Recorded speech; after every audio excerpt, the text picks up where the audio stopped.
အားလုံးမင်္ဂလာပါတကယ်ချင်းများအားလုံးဒီတစ်ချင်းနဲ့နားဆင်ပေးပါကျွန်တော်ကြိုးစားပြီးဆုပ်ပေးထားပါတယ်တစ်ခါမှမဆုပ်ဘူးပါဘူးဒီလိုတစ်ချင်းမင်္ဂလာဆောင်တစ်ချင်းလေးကို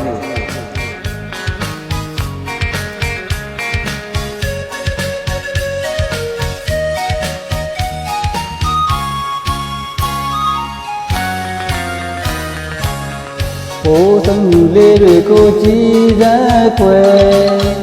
စိတ်ဝင်လေးလက်မီဒီနဲ့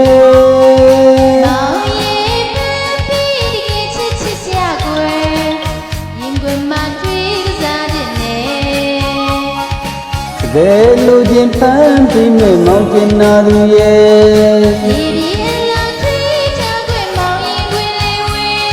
အိုးမြတ်ရဲ့ချစ်ကပါဝဲ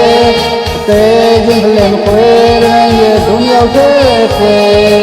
ဘိုးဆုံးမောင်နှံတခွဲငါချင်းများလုံးစိတ်ကြမ်းမှချစ်ကိုချမ်းသာခြင်းနဲ့ပြည့်စုံကြပါစေကျွန်တော်ထဲမှာထိုင်းလူမျိုးတွေလည်းဝင်ကြည့်နေတဲ့တိုင်းလူလည်းနှုတ်ဆက်လိုက်ပါတယ်သဘာဝတိခမင်္ဂလာပါခင်ဗျာ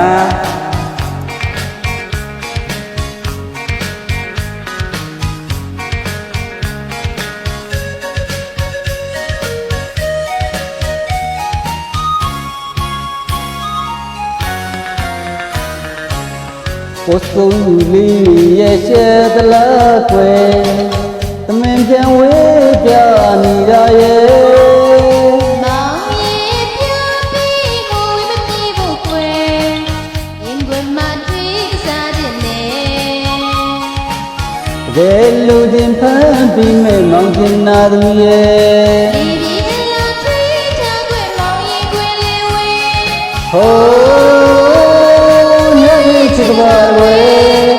တဲချင်းကလေးမကွဲတဲ့ရဲ့ဒုညောက်တဲ့ခွဲကိုယ်ဆုံးမောင်နှံတခွဲကျေးဇူးတင်ပါတယ်